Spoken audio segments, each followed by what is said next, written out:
अवैध निर्माणों के खिलाफ कार्रवाई का असर देखने को मिल रहा है। पूर्व सांसद ने खुद ही अपने अवैध निर्माण को तोड़ने की कार्रवाई शुरू कर दी है। एलडीए के नोटिस के बाद खुद के अवैध निर्माण को सांसद ने तोड़वाना शुरू कर दिया है। पूर्व सांसद ने खुद ही अपने अवैध निर्माण पर हथौड़ा चलवाना शुरू कर दिया है। इससे पहले एलडीए ने उन्हें नोटिस दिया था और उसके बाद खुद ही अपने अवैध निर्माण को गिराना उन्होंने शुरू कर दिया है। तो एलडीए की तरफ से, प्रशासन की तरफ से जो लखनऊ ही नहीं पूरे यूपी में अवैध निर्माणों पर बुलडोजर चल रहे हैं, तो ऐसे में पूर्व सांसद ने अपने अवैध निर्माण को खुद ही ढाने का काम शुरू कर दिया है। अवैध निर्माण पर जो ड्राइव चल रही है प्रशासन की, उसका असर देखिए किस तरह देखने को मिला। लखनऊ में अवैध निर्माण पर, खुद के ही अवैध निर्माण पर पूर्व सांसद ने हथौड़ा चलवाना शुरू कर दिया है। तो लखनऊ में अवैध निर्माण के खिलाफ कड़ी कार्रवाई हो रही है। अनुभव शुक्ला से इस पर ज्यादा अपडेट लेते हैं, लाइव जुड़ रहे हैं हमारे साथ। अनुभव, बताइए यहाँ पर जिन पूर्व सांसद का जिक्र हो रहा है, दरअसल वो कौन है और किस तरह से इससे पहले प्रशासन वहां पहुंचता अपने अवैध निर्माण को तोड़ने का काम खुद ही शुरू करवा चुके हैं? देखिए, हम मौजूद हैं इस वक्त, ये वजीरगंज का नबीउल्लाह रोड है और ये वो रिहायशी बिल्डिंग है। इसमें अपार्टमेंट बनाया जा रहा था और यहाँ जो आप देख रहे हैं ये ग्राउंड प्लस 3 फ्लोर तक का तो एलडीए से परमिशन थी, नक्शा पास था, लेकिन जो ऊपर का फ्लोर था वो पूरी तरह से इलीगल था। ये जो पूरी बिल्डिंग है ये बसपा के पूर्व सांसद रहे हैं दाऊद अहमद।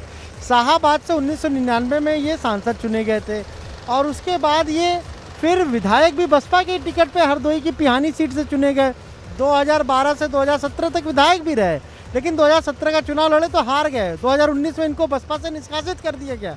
ये पूरी उनकी बिल्डिंग है दाऊद अहमद की और इन्होंने तकरीबन 1.5 वर्ष पहले इस पर कंस्ट्रक्शन शुरू किया था। एलडीए से नक्शा पास कराया था ग्राउंड प्लस 3 का, लेकिन बना लिए 2 फ्लोर ज़्यादा और इनको बीते साल ही जो है वो नोटिस इशू किया गया था एलडीए की तरफ से। ये कहा गया था कि आप इलीगल फ्लोर बना रहे हैं। इन्होंने तब ये कहा था कि मैं खुद अपना इलीगल जो भी कंस्ट्रक्शन है वो मैं तोड़ दूंगा। लंबा समय बीत गया, खुद कुछ नहीं तोड़ा। हाँ, ये ज़रूर है कि जो थोड़ा सा ज़रूर खाना पूर्ति करते हुए थोड़ा सा उसको तोड़ दिया था ऊपर का जो फ्लोर है, लेकिन एलडीए ने जब इंतज़ार कर लिया उसके बाद भी नहीं तोड़ा, तो आज एलडीए का पूरा दस्ता पहुंचा हुआ है और एलडीए का ये हथौड़ा, हम कहें जेसीबी जो है वो इस अवैध इमारत पर चल रही है, क्योंकि लगातार पूरे उत्तर प्रदेश में इस तरीके के जो भी इलीगल कंस्ट्रक्शन है उनको तोड़ने का काम जो है वो किया जा रहा है। पुलिस के लोग भी यहाँ तैनात हैं, क्योंकि जिस तरीके से यहाँ पर ये अवैध इमारत बना ली गई और पूरा एक फ्लोर ही खड़ा कर दिया गया। हम आपको अगर तस्वीर दिखाएं, उसके बाद एलडीए की टीम आज यहाँ पहुँची है और यहाँ जो इलीगल फ्लोर है सबसे ऊपर टॉप फ्लोर देखिए, वहाँ पर लेबर लगे हुए हैं, वो लगातार इसे गिराने का काम कर रहे हैं और वो पूरी छत को डैमेज कर रहे हैं। इसलिए छत को डैमेज कर रहे हैं कि अगर मान लीजिए वो कोई वॉल को तोड़ते हैं, किसी और चीज़ को तोड़ते हैं, तो जो लोग इस इमारत को बना रहे हैं वो बाद में फिर बना लेंगे, लेकिन जब छत को ही डैमेज कर देंगे तो फिर इसका कंस्ट्रक्शन नहीं होगा। और इसीलिए जो लेबर हैं वो ऊपर हमें दिखाई दे रहे हैं, ड्रिल मशीन वो लेकर आए हुए हैं और ड्रिल मशीन के जरिए ये जो पूरा 4थे फ्लोर का जो कंस्ट्रक्शन है उसे तोड़ने का काम किया जा रहा है। यहाँ आप सामने देखिए, लिखा भी है एलडीए द्वारा सील किया गया है। एलडीए ने तकरीबन 1.5 साल पहले इसको सील किया था, पर उसके बावजूद भी बांस बल्लियाँ जिस तरीके से लगी हुई हैं, लग रहा है कि यहाँ पर काम किया जा रहा था, यानी चोरी छुपे यहाँ काम हो रहा था और पूरा एक फ्लोर जो है वो इलीगल तरीके से बना दिया गया। पर जब लंबा समय बीत गया, एलडीए के को जो वादा किया था कि मैं खुद तोड़ूंगा, उसको जब नहीं पूरा किया, तब एलडीए की टीम आज पहुंची है जेसीबी के साथ और उसके जो लेबर हैं एलडीए के वो हैं और वो लगातार इसे तोड़ने का काम यहाँ कर रहे हैं।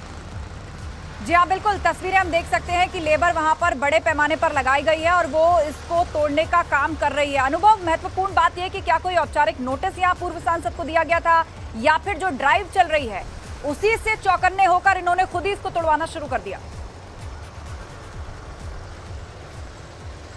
देखिए, एलडीए ने इनको पहले नोटिस इशू किया था और ये कहा था कि आपका ये कंस्ट्रक्शन इलीगल है, इस पर आप क्या कर रहे हैं और आप अगर इस पर कोई कार्रवाई नहीं करेंगे तो हम आपके इस कंस्ट्रक्शन को तोड़ देंगे, इसको गिरा देंगे।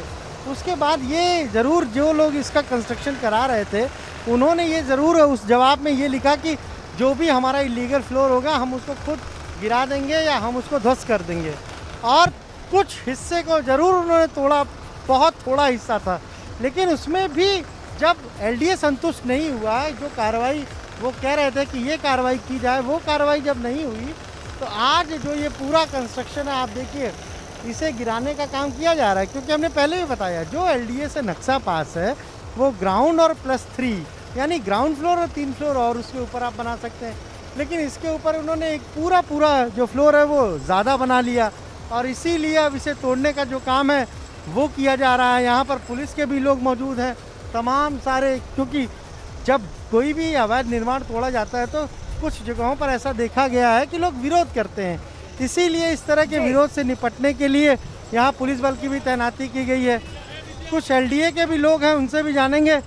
सर ये क्या पूरा कंस्ट्रक्शन इलीगल है क्या? ये यही से पूछिए। अच्छा, इनको नोटिस इशू किया था आप लोगों ने पहले? हाँ, 2020 में। 2020 में, तो 1 साल में इन्होंने भी तो खुद तोड़ा है अपना खुद। देखिए एलडीए के अधिकारी कर्मचारी हमें जहाँ भी दिखते हैं इस तरह के अवैध निर्माण को तोड़ते हैं, वो कुछ बोलते नहीं है कैमरे पे, वो बसते हैं कुछ भी बोलने से। पुलिस की वहां पर है कि यदि कोई ऐसी स्थिति पैदा होती है तो उससे निपटा जाए। बहुत शुक्रिया अनुभव, तस्वीरें हम तक पहुंचाने के लिए। आप नजर बनाए रखिए, आगे भी हम आपसे अपडेट लेते रहेंगे। उधर शाहजहांपुर में खाना बनाते वक्त बड़ा हादसा हो गया। सिलेंडर फटने से 6 लोगों के घायल होने की खबर है। घायलों में 2 बच्चों की हालत इस वक्त गंभीर बनी हुई है। बताया जा रहा है कि चाय बनाते वक्त सिलेंडर फट गया और यह हादसा हो गया। सभी घायलों को लखनऊ रेफर कर दिया गया है। 2 बच्चे भी इसकी चपेट में आने से झुलसे हैं, जिनकी हालत इस वक्त गंभीर बताई जा रही है। तो शाहजहांपुर में एक दर्दनाक घटना सामने आई, जहां पर चाय बनाते वक्त सिलेंडर फट गया और इसके आसपास जो लोग थे वो उसकी चपेट में आकर झुलस गए। सिलेंडर फटने से 6 लोगों के घायल होने की खबर है और जिनमें 2 बच्चे भी शामिल हैं और उन दोनों बच्चों की हालत इस वक्त गंभीर बताई जा रही है। सिलेंडर फटने से आधा दर्जन लोग घायल हो गए हैं, जिनमें 2 बच्चे भी शामिल हैं और उनकी हालत इस वक्त ठीक नहीं है, गंभीर हालत बताई जा रही है। और जो सभी घायल हैं उनको लखनऊ रेफर कर दिया गया है आगे इलाज के लिए। शाहजहांपुर की यह घटना। लग गई है, क्या हुआ? बड़े वाले सिलेंडर से बाबू जी लीक कर गया। अच्छा, तो बड़ा वाला लीक कर गया? हाँ। तो फटा कौन सा? हाँ फटा बाबू जी पता नहीं, अब देखा नहीं हमने। अब आग लग गई, हम तो बच गए, जगह मेरे भैया लोगों ने भगा दिया तो मैं निकलो। वो एक भाई बच्चा है वो उसने बचा दिया, नहीं हम लोग मर जाते सबके सब। ज्यादा जानकारी के लिए रुक करते हैं कौशलेंद्र, हमारे संवाददाता शाहजहांपुर से फोन लाइन पर जुड़ रहे हैं। कौशलेंद्र बताइएगा, घायलों की हालत फिलहाल कैसी बनी हुई है और खास तौर पर 2 बच्चे जिनकी हालत गंभीर बताई जा रही थी? देखिए पूरा मामला सुबह हुआ। घायलों की अगर हम बात करें तो अभी हमारी मुख्य चिकित्सा अधिकारी से बात हुई है तो गंभीर रूप से घायल जितने भी हैं सबको लखनऊ रेफर कर दिया गया है। 2 बच्चे जिसमें गंभीर रूप से घायल हैं और ये बहुत बड़ा हादसा हो जाता अगर एक इनके परिवार का एक युवक अगर आग बुझाने में कामयाब ना हो पाता, क्योंकि ये बहुत बड़ा हादसा था। इसमें 6 लोग टोटल घायल हुए हैं, जिनमें सभी को लखनऊ रेफर कर दिया गया है, जिनमें 2 बच्चों की हालत बहुत नाजुक बताई जा रही है। आपका जी हाँ, 2 बच्चों की हालत काफी नाजुक है और बाकी लोगों को लखनऊ रेफर कर दिया गया है, लेकिन आधा दर्जन लोगों के घायल होने की खबर है। इस पर कोई स्पष्ट जानकारी कि आखिर ये धमाका कैसे हुआ, कोई लापरवाही हुई, कोई चूक रह गई या फिर कैसे ये दर्दनाक घटना हुई? देखिए ये आजकल जो सिलेंडर आ रहे हैं बहुत से, क्योंकि ये तीसरा हादसा है शाहजहांपुर में, जिसमें 2 हादसों में अभी तक इस तरह की कोई कैजुअलिटी नहीं हुई थी, कोई घायल नहीं हुआ था, इसलिए इतना बड़ा मुद्दा ये नहीं बना था। लेकिन अगर हम बात करें आस्था तो यहाँ पर जो सिलेंडर आ रहे हैं वो लीकेज सिलेंडर आ रहे हैं जो घरों पर लगाए जा रहे हैं, जिनसे भी आग पकड़ रही है। आग पकड़ने के बाद में दुर्घटनाएं इस तरह की हो रही है, तो इस पर प्रशासन को भी ध्यान देना होगा कि किस तरह से ये गैस एजेंसियों पर जाँच की जाए कि किस तरह के सिलेंडर जो पुराने हो चुके हैं उनको बाहर किया जाए। जानकारी के लिए बहुत शुक्रिया कौशलेंद्र। तो प्रशासन की भी जिम्मेदारियां बढ़ जाती है कि एक के बाद एक 3 हादसे पूरे शहर में ऐसे हो चुके हैं और सभी जगह सिलेंडर गैस लीकेज के कारण फटे थे। तो ऐसा क्या कारण या वजह है जिस कारण एक ही तरह के हादसे बार बार हो रहे हैं? और अब अगली खबर का रुख करते हैं। देश भर में एक बार फिर से कोरोना ने रफ्तार पकड़ ली है। एक दिन में करीब 29,000 केस सामने आए हैं। 187 लोगों की एक ही दिन में कोरोना से मौत हो गई है। नए संक्रमितों में सबसे ज्यादा महाराष्ट्र से संक्रमित मिले हैं। 18,000 केस केवल महाराष्ट्र से सामने आए हैं। देश भर में एक बार फिर से कोरोना के मामलों में उछाल देखने को मिला है। एक ही दिन में करीब 29,000 केस देश भर से सामने आए हैं। 187 लोगों की एक ही दिन में कोरोना से मौत हुई है पूरे देश के अंदर। और नए संक्रमितों में सबसे ज्यादा तादाद महाराष्ट्र से जुड़े हुए लोगों की है। एक बार फिर से कोरोना ने रफ्तार पकड़ ली है। एक तरह से यू टर्न कोरोना ने ले लिया है, जिसको लोग मान करके चल रहे थे और लापरवाहियां भी कर रहे थे कि कोरोना अब खत्म हो चुका है या अपने अंतिम दौर में है या हम उसे हरा चुके हैं। पर एक बार फिर से यू टर्न लिया है कोरोना ने और देश में केसेस बढ़ते जा रहे हैं। नए संक्रमितों में सबसे ज्यादा महाराष्ट्र से सामने आ रहे हैं। एक बार फिर से कोरोना रफ्तार पकड़ता दिख रहा है। वहीं बरेली में कोरोना के मामले तेजी से बढ़ने लगे हैं। पिछले 24 घंटे की बात करें तो कोरोना के 31 मामले यहां से सामने आए हैं, जिसके बाद स्वास्थ्य विभाग में हड़कंप मचा हुआ है। एक और कोरोना के मामले बढ़ रहे हैं तो लोगों ने एहतियात बरतना भी बंद कर दिया है। बरेली के सिविल लाइंस इलाके में संवाददाता अनूप मिश्रा ने बिना मास्क लगाए घूम रहे लोगों से जब बातचीत की तो लोगों का कहना था कि कोरोना अब है ही नहीं। कोरोना का खतरा जहां एक ओर बढ़ रहा है तो वहीं दूसरी ओर लोगों ने एहतियात बरतना भी बंद कर दिए हैं। बात करें अगर हम बरेली की तो बरेली में ज़्यादातर लोग आपको बिना मास्क के दिखाई देंगे। अब मैं अपने कैमरामैन से कहूंगा कि वो दिखाएं इधर की तस्वीरें कि तमाम यहां पर छात्र खड़े हैं जो बिना मास्क के हैं। इसके अलावा आप देखिए सामने की तस्वीर जहाँ पर लोग बिना मास्क के यहाँ पर मौजूद हैं। एक भाई साहब आ रहे हैं। भाई साहब, मास्क क्यों नहीं लगा रखा आपने? जी, मास्क क्यों नहीं लगाया है? अब कोरोना है कहाँ? कोरोना नहीं है ना। कोरोना बरेली में काफी मरीज आ गए हैं। अच्छा भाई साहब ये बताइए मास्क क्यों नहीं लगाया? मास्क ऐसे ही लगाया, कोरोना है तो है नहीं किसी को। कोरोना है नहीं, किसी को नहीं है, किसी रिश्तेदार को नहीं है। पंजाब से यहाँ लगभग 100 रिश्तेदारी हमारी, किसी को नहीं हुआ। अच्छा, कोरोना कुछ नहीं। एक रिक्शा वाले हैं, उनसे बात करते हैं। मास्क क्यों नहीं लगाया? अब कोरोना है ही नहीं तो मास्क कोई नहीं लगा रहा है। तो आपने लोगों का कहना है कि कोरोना है ही नहीं, जबकि बरेली में पिछले 24 घंटे में 31 कोरोना के मामले सामने आ चुके हैं। ऐसे में जरूरी है कि लोग एहतियात बरतें, वरना पिछले साल जैसी स्थिति कहीं फिर ना हो जाए। कैमरामैन नवल सिन्हा के साथ अनूप कुमार मिश्रा, एबीपी गंगा, बरेली। देश भर में फिर से तेजी से पांव पसार रहा कोरोना। यूपी समेत कई राज्यों में ये फैलता जा रहा है। देश में कई जगह बढ़ते संक्रमण को लेकर लॉकडाउन तक लगाना पड़ा है। कोविड संक्रमण पर आज प्रधानमंत्री मोदी भी एक बड़ी बैठक करने जा रहे हैं। सभी राज्यों के मुख्यमंत्रियों के साथ प्रधानमंत्री मोदी आज चर्चा करेंगे। एक बार फिर से वीडियो कॉन्फ्रेंसिंग के माध्यम से जुड़ेंगे। सभी राज्यों के मुख्यमंत्रियों से एक एक करके चर्चा करेंगे कि उनके राज्य में कोरोना के हालात क्या हैं। और अहम बात, ना सिर्फ कोरोना उसके बढ़ते संक्रमण पर चर्चा होगी, बल्कि टीकाकरण को लेकर भी प्रधानमंत्री अपडेट लेंगे, उस पर भी चर्चा करेंगे। देश भर में एक बार फिर से कोरोना के केसेस बढ़ने लगे हैं। उत्तर प्रदेश समेत कई राज्यों में कोरोना फैल रहा है। कई जगह बढ़ते संक्रमण को लेकर नाइट कर्फ्यू भी लगाया गया है। अलग अलग राज्यों के जिलों में नाइट कर्फ्यू है। तो देश में एक बार फिर से कोरोना के बढ़ते मामलों के बीच पीएम नरेंद्र मोदी आज सभी राज्यों के मुख्यमंत्रियों के साथ बैठक करने वाले हैं। इसमें वीडियो कॉन्फ्रेंसिंग के जरिए सभी मुख्यमंत्रियों को वो संबोधित करेंगे, जिसमें कोविड-19 से पैदा हुए हालात और टीकाकरण अभियान मुद्दों पर चर्चा की जाएगी। तो ये दो मुख्य बिंदु आज इस बैठक के, कोरोना को लेकर ये जो वर्चुअल बैठक होने जा रही है सभी मुख्यमंत्रियों के साथ, उसमें जो राज्यों में कोरोना बढ़ रहा है, उसके बाद केंद्र ने वैक्सीनेशन ड्राइव को और तेज किया है, उससे संबंधित चर्चा तमाम मुख्यमंत्रियों के साथ प्रधानमंत्री मोदी करेंगे।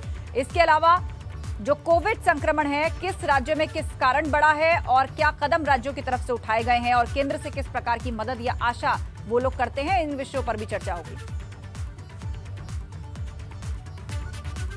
और चलिए अब आपको ग्राफिक्स के जरिए समझाते हैं कि किस राज्य में नए संक्रमण केस कितने आए हैं। सबसे आगे महाराष्ट्र है, 17,864 केस महाराष्ट्र से सामने आई है। पिछले 6 दिनों के आंकड़े हम आपको दिखा रहे हैं। 23,298 केस अभी तक सामने आए हैं। 12 मार्च को 24,845 केस आए थे। 13 मार्च को 25,154 केस सामने आए थे। खतरा अभी टला नहीं है। हम ऐसा क्यों कह रहे हैं? क्योंकि आंकड़े सब कुछ बयां कर रहे हैं। पिछले 6 दिन का डेटा इस वक्त हम आपको दिखा रहे हैं। और 24 घंटे की बात करें तो सबसे ज्यादा केस महाराष्ट्र में दर्ज किए गए, 17,864 केस केवल महाराष्ट्र से ही सामने आए। इसके अलावा 24 मार्च को देखिए देश भर में कितने केसेस सामने आए, 26,513। 15 मार्च को 24,437 केस सामने आए, तो 16 मार्च को 28,969 केस देश भर से रिपोर्ट किए गए कोरोना के। महाराष्ट्र टॉप पे बना हुआ है, 17,864 केस वहां से। केरल से 1,970 केस सामने आए, गुजरात से 954 केस सामने आए। इसके अलावा मध्य प्रदेश की बात करें तो यहां पर भी 817 नए केस कोरोना के सामने आए हैं। राजधानी दिल्ली में भी 425 केस कोरोना के सामने आए। तो एक एक करके उन तमाम राज्यों के नाम भी हम आपको दिखा रहे हैं कि सबसे ज्यादा केसेस किन राज्यों के निकल करके सामने आए हैं। और बड़ी चुनौती ये कि एक से दूसरे राज्य जब लोग जाते हैं, खासतौर पर जब यूपी वापस आते हैं ऐसे राज्यों से, तो यहां भी केसेस में बढ़ोतरी होती है।